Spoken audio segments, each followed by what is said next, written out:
Marilah kita simak Pangbagia Wilujeng Sumping, ucapan selamat datang dari pimpinan Pondok Pesantren Sukahideng yang akan disampaikan oleh yang terhormat Bapak Kiai Haji Dr. Andes I. Abdul Basit Wahab. Dipersilakan.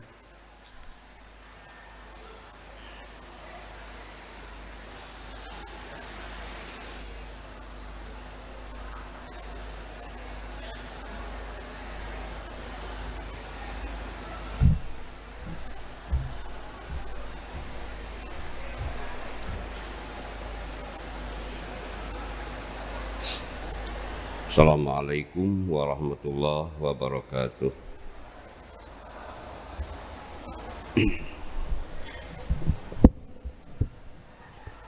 Bismillahirrahmanirrahim. Alhamdulillah rabbil alamin. Wa bihi nasta'inu ala umuri dunya waddin.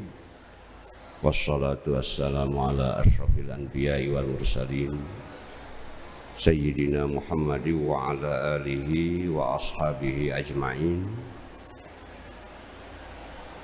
Allahumma iyyaka na'budu wa iyyaka nasta'in. Ihdinas siratal mustaqim. Bapak pimpinan pesantren Sukahideng yang saya hormati, para wakil pimpinan pesantren yang saya hormati, sepuh-sepuh simkuring, lanjek-lanjek, rerencangan sareng adik-adik di para alumni anu rawuh hadir dina kesempatan ieu. Alhamdulillah wa syukru ala ni'amillah. Pada malam ini kita dikasih anugerah oleh Allah Subhanahu wa ta'ala bisa bersilaturahmi, berkumpul di dalam situasi, kondisi, dan konsumsi sesuai dengan yang Allah berikan kepada kita, sesuai dengan apa yang Allah tentukan di Allahul Mahfuz bagi kita. Harapan kita tidak lain hanyalah berharap semoga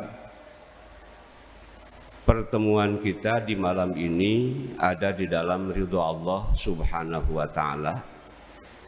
Semoga langkah-langkah kita dari rumah, putaran-putaran roda mobil atau motor masing-masing dari rumah menuju tempat ini dicatat oleh Allah Subhanahu wa ta'ala sebagai amal solih yang ikhlas bagi Allah Subhanahu wa ta'ala.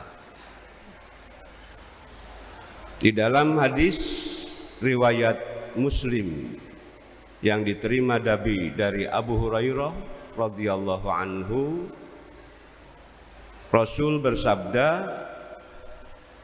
bahwa ada seseorang, anna rajulan zara akhan lahu fi qaryatin ukhra. Ada seseorang yang berkunjung ke tempat temannya di kampung lain.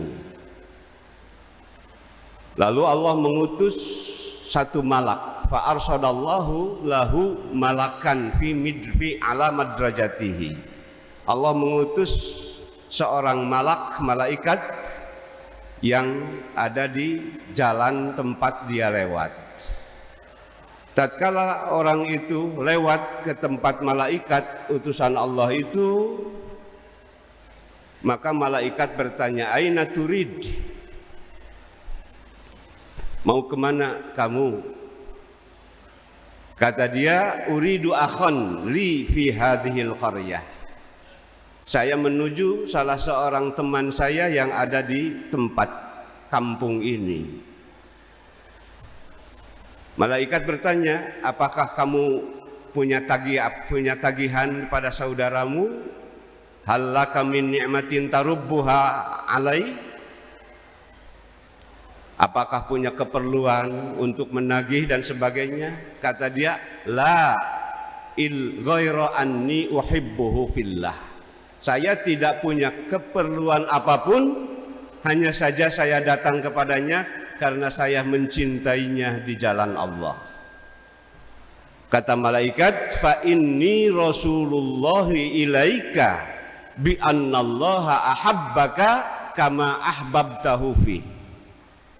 Saya adalah utusan Allah untuk datang kepadamu menyampaikan bahwa Allah mencintaimu sebagaimana kau mencintai saudaramu di kampung ini. Mudah-mudahan cinta Allah turun kepada kita semua, karena kita berkumpul di tempat ini karena cinta kita kepada masing-masing teman atau kepada tempat ini, yang tiada lain pasti cinta kita kepada tempat ini bukan karena apa-apa, tapi karena Allah subhanahu wa ta'ala. Mengapa karena Allah? Sebab kita mengenal Allah di tempat ini. Sekali lagi, harapan saya, harapan kita semua, mudah-mudahan kita selamanya ada dalam lindungan, bimbingan dan ridha Allah subhanahu wa ta'ala. Selanjutnya, atas nama pimpinan pesantren, saya mengucapkan selamat datang kepada semua alumni dan mengucapkan terima kasih yang sebesar-besarnya atas kesimpatian, perhatian dan kebaikan semuanya. Biaya pembangunan masjid, biaya untuk milad ini hampir semuanya dari alumni.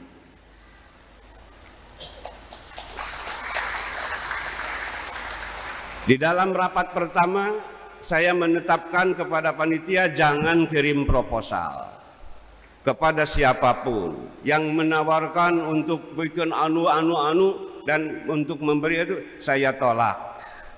Bahkan yang ingin membuat karangan bunga pun saya tidak perkenankan lantaran ngaherinan jeung hese miceuna engke. Itu rasa-rasanya kan 500.000 lebih itu hanya dibikin untuk itu. Kita memberi peluang untuk melakukan tabdir. Nanti kita gennya akan sama dengan setan ya gitu.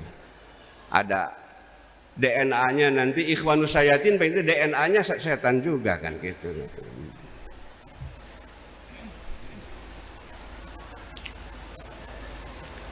Alumni Sukahideng, saya rasakan betul-betul mencintai pesantren ini, pengorbanannya tidak terbatas, cintanya mungkin lebih daripada pengorbanannya. Karena kadang-kadang cinta yang besar ingin melakukan pengorbanan tetapi tidak punya apapun, rubak-rabak karena sakut aya nanaon kan bisa wae gitu. Untuk itu saya aturkan terima kasih yang sebanyak-banyaknya kepada para alumni. Sekalipun masalah masjid ini, pimpinan pesantren ini satu nilai yang perlu dicatat oleh para alumni semua. Pimpinan pesantren pernah memanggil saya, katanya, Jang teu kenging nyuhunkeun ka alumni atulah cenah izin urang milarian we urang tina naon we saaya-aya. Izin ku alumni ge, pengorbanan alumni bukan hanya saja terima kasih, tetapi kami betul-betul merasa malu menerima anugerah daripada alumni ini. Untuk itu saya ucapkan terima kasih, saya ucapkan rasa malu juga di hadapan alumni untuk menerima anugerah dari alumni ini. Mudah-mudahan segala kebaikannya dibalas oleh Allah dengan balasan yang berlipat ganda dengan kebaikan dunia dan akhirat. Selanjutnya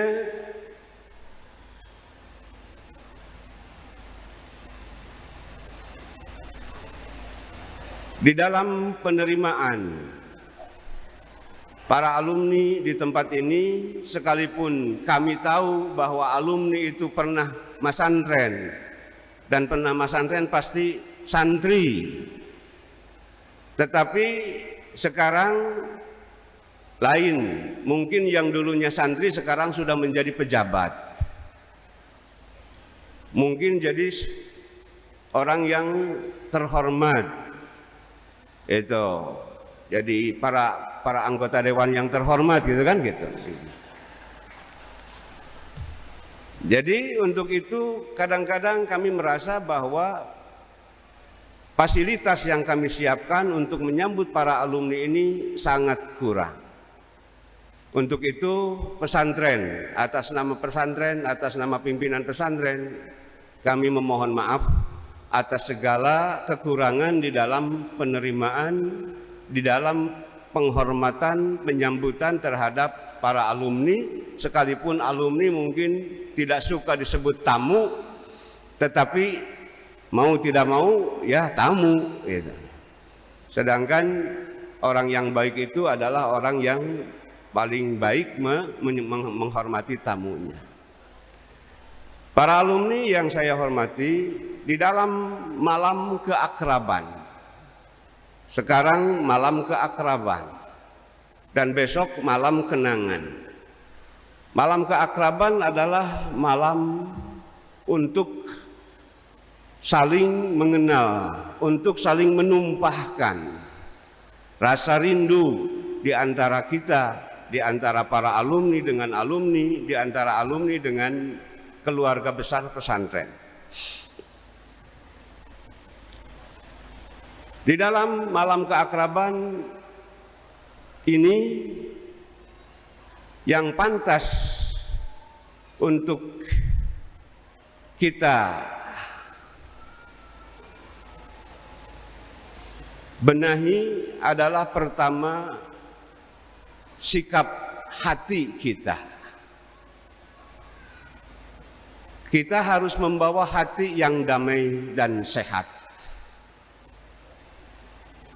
Juga sikap lahir kita juga harus menampilkan lahir yang santun dan ceria. Semuanya itu memang nilai-nilai yang ada pada al-Islam. Rasulullah Shallallahu Alaihi Wasallam mendamaikan orang di luar itu dengan hatinya yang damai sehingga sukses. Rasulullah mengobati hati-hati yang sakit, sikap-sikap yang tidak benar di luar itu dengan hati beliau yang sehat.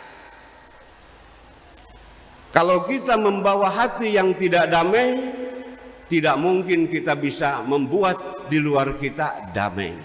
Bahkan kadang-kadang sebetulnya di luar kita tidak ada apa-apa, tapi karena hati kita yang tidak damai, kita menganggap di luar itu tidak damai.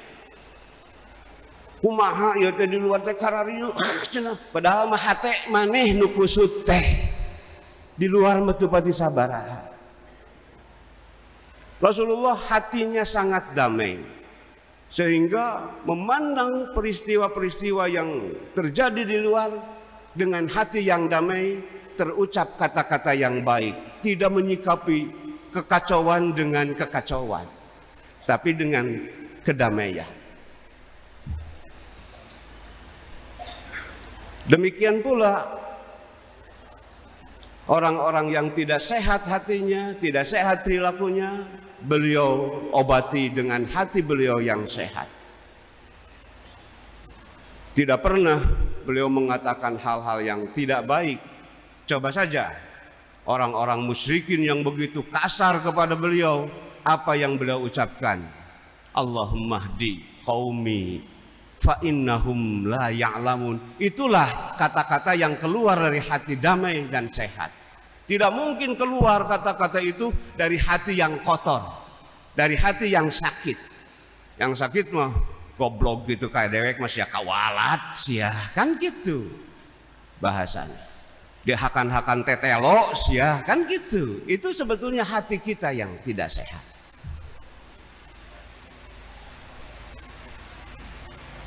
Jadi kita tidak mungkin membuat di luar damai dengan hati yang tidak damai, dengan hati yang kusut. Tidak mungkin membuat sikap orang lain dan hati orang lain sehat dengan hati kita yang sakit. Ini pengalaman dari saya sekian lama mengajar anak-anak. Mulai mengajar dari tahun 75 sampai sekarang. Sama Pak Toto ditugasi ngajar itu tahun 75 bersama-sama. Dirasakan kalau hati saya sedang sakit, maka melihat sikap anak yang tidak baik itu, kata-katanya itu sakit. Dari saya itu kata-katanya itu tidak membenahi, justru kata-kata itu menimbulkan penyakit-penyakit lagi. Maneh cengos goblok siapa? Bukan itu. Nah, dari kata-kata itu timbul penyakit juga. Anak itu bakal seperti itu. Karena hati saya tatkala mengatakan itu sedang sakit, maka membentuk hati yang sakit. Membentuk hati yang sakit. Dan itu menular, kata-kata kasar itu menular. Padahal contoh dari Rasul tidak seperti itu.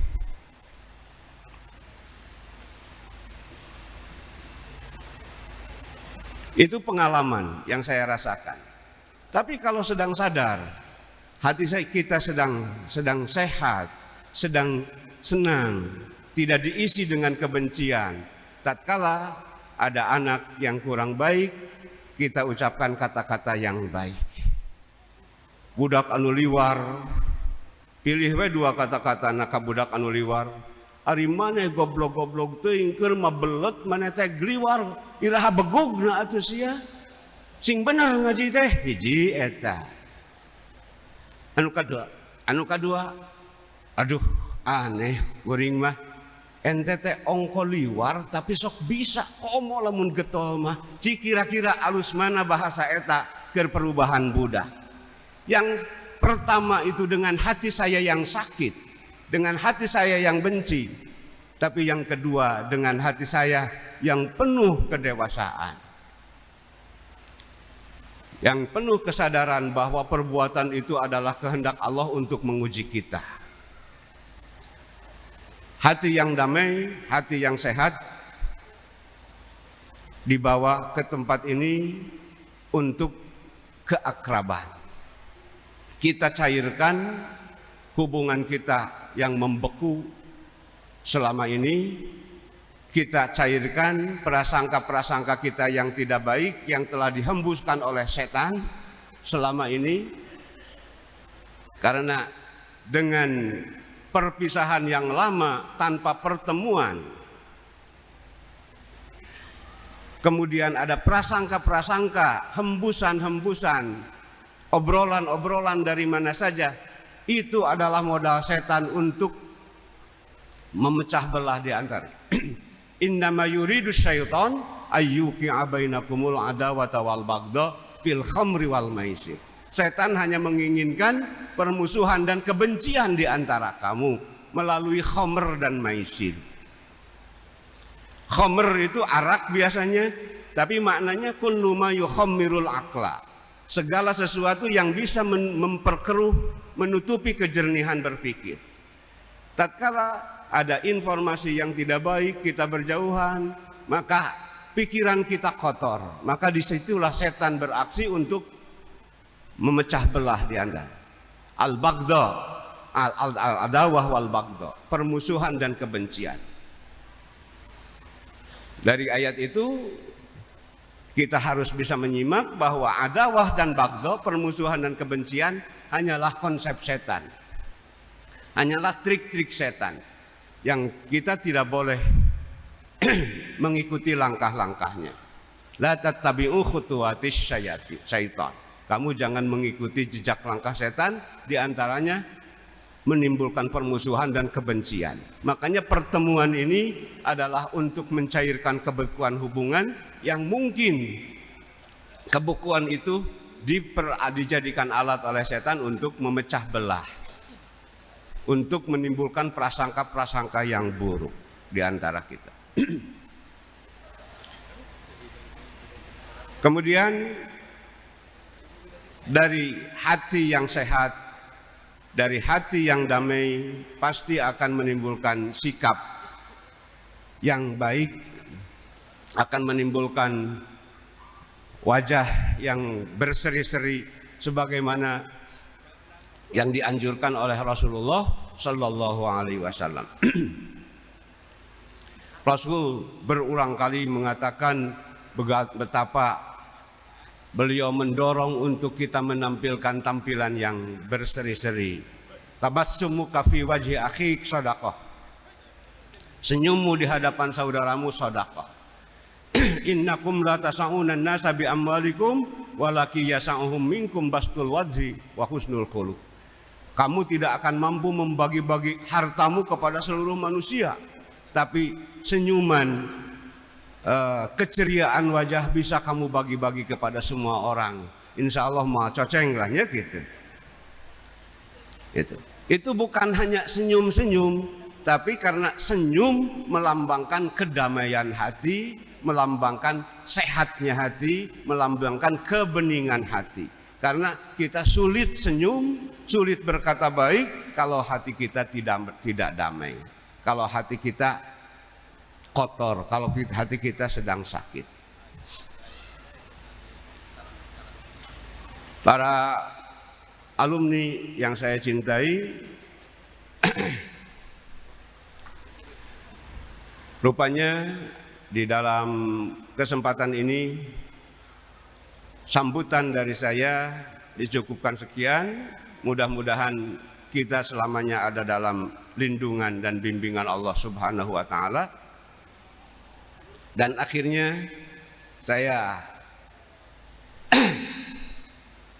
tutup dengan bahwa tujuan dari milad ini adalah tasyakur, mengekspresikan rasa syukur kepada Allah Subhanahu wa taala. Karena syukur itu bukan seperti ini, tapi ekspresi rasa syukur kita kepada Allah Subhanahu wa taala sesuai dengan firman Allah, wa amma bi ni'mati rabbika fahaddits. Ari kana nikmat Allah teh kudu jeceh, ya kan gitu. Kudu jeceh. Tadi tadi naraga jeceh karena nikmat Allah. Itu fahaddits, harus disebut-sebut.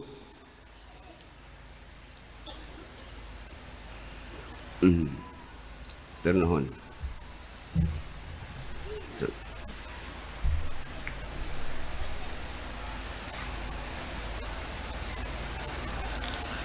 100 tahun pesantren Sukahideng alhamdulillah masih bertahan. Mudah-mudahan bukan masih. Namun masih maka dituna bisa amruk kan gitu. 100 tahun bertahan. Alhamdulillah generasi demi generasi tidak pernah mengalami sandungan yang ini, tidak pernah terjadi clash, tidak pernah terjadi konflik-konflikan, tidak pernah terjadi perebutan kekuasaan, tidak pernah terjadi apapun. Besok kita akan tentang itu panjang lebar. Penting untuk kami bagaimana pesantren ini dari masa ke masa, dari kiai yang muslim, kiai yang kemudian kiai yang muslim, kemudian kiai yang muslim, dan juga sekarang adalah profesor kiai di Taiwan. Perlu untuk kami bagaimana keadaan sesungguhnya tentang pesantren ini. Karena alumni tidak tahu sesungguhnya di dalam itu kami doain Allah. Alasan saya kondisi bagaimana? Besok kita jelaskan. Besok sebenarnya beberapa malam besok kita. Pak Jokowi dan saya sendiri. Ini orang-orang yang tahu tentang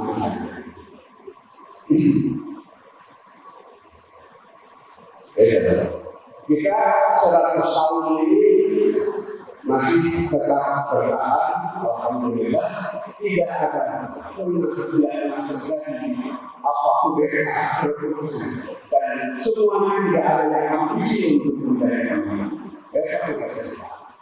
Bagaimana cara kemudian cara pendidikan oleh kawan sebagai orang yang kami memiliki selama 55 tahun lebih dari 10 tahun beliau memiliki dari tahun 5 sampai 2000 itu 55 tahun lebih dari 10 tahun jadi lebih dari peringatan lagi akan ini dan lebih dari para 2/3 usia beliau beliau usia 76 tahun, sementara memiliki 55 tahun berarti sisa belasan tahun yang diberikan dari pemilihan.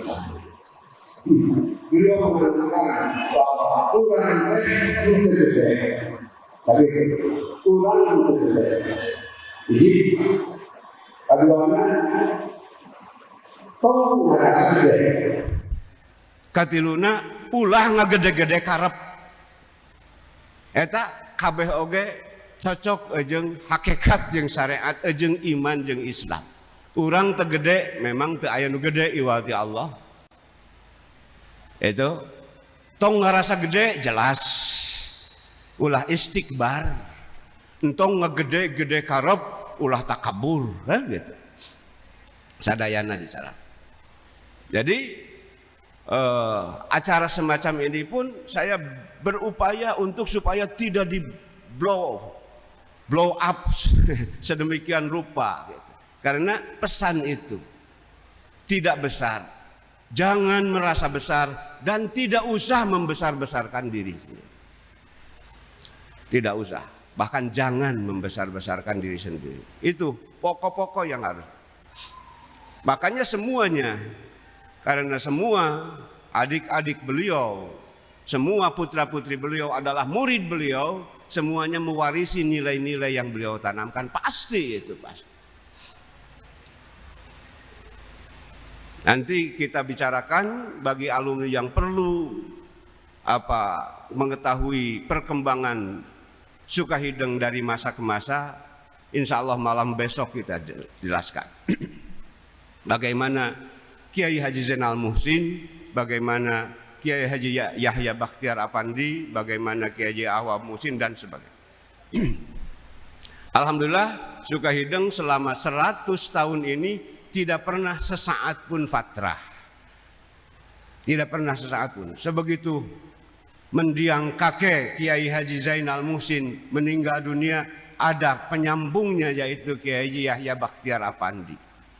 Dan disambung lagi oleh kakaknya, kakak iparnya yaitu Kiai Haji Ahwab Muhsin. Dan sampai sekarang tidak pernah terputus.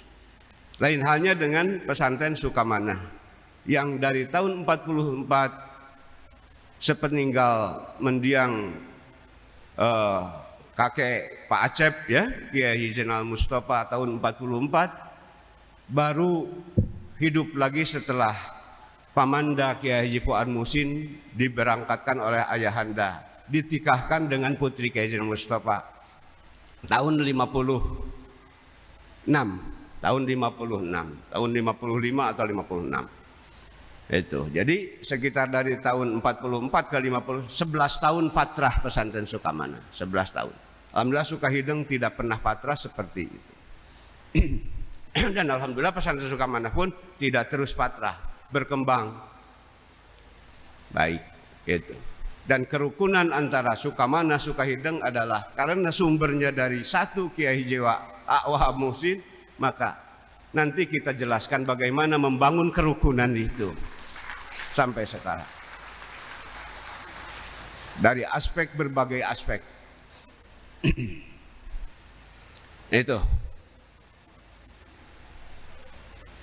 Itulah yang perlu saya ingatkan.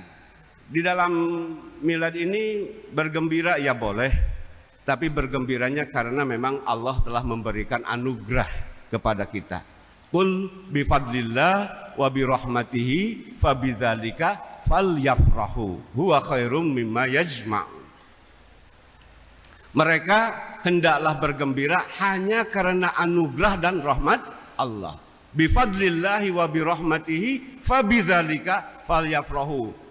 Mun apal balaghah mah eta teh qasar taqdimu mahaku takhir. Falyafrahu bi fadlillah wa bi rahmati. Mereka harus bergembira hanya karena rahmat dan anugerah Allah. Hanya karena anugerah dan rahmat Allah. Jadi milad ini adalah memperingati anugerah dan rahmat Allah. Itulah, bukan memperingati wafatnya, bukan, tapi memperingati anugerah Allah. Jadi kita bergembira, kita jangan bersedih. Allah tidak mengizinkan kita untuk bersedih. Itu, jangankan untuk itu, dalam keadaan kondisi sangat berat pun Rasul mengatakan kepada Abu Bakar, la tahzan, innallaha ma'ana. Itu, kamu jangan khawatir, jangan sedih Abu Bakar. Padahal musuh di atas. Tatkala musuh begitu dekat, Rasul tetap tidak mengizinkan kepada Abu Bakar untuk bersedih. La tahzan. Mengapa la tahzan? Innallaha ma'ana. Kalau hadir Allah dalam hati, tidak ada alasan untuk bersedih. Jadi untuk bergembira, tapi gembira karena anugerah dan rahmat Allah. Bi fadlillah wa bi rahmatihi fabidzalika falyafrahu. Karena rahmat Allah itu khairun mimma yajma'un. Anugerah ini lebih baik daripada harta yang mereka kumpulkan. Mudah-mudahan kita bertemu, bergembira dengan rahmat Allah di tempat ini, mendapatkan kebaikan yang berlipat ganda dari Allah Subhanahu wa taala untuk kita, lebih daripada harta yang suka kita kumpulkan. Kurang dan lebihnya mohon maaf. Hadani wa iyyakum wa rahimakumullah. Aqulu qauli hadza wa astaghfirullah li wa lakum.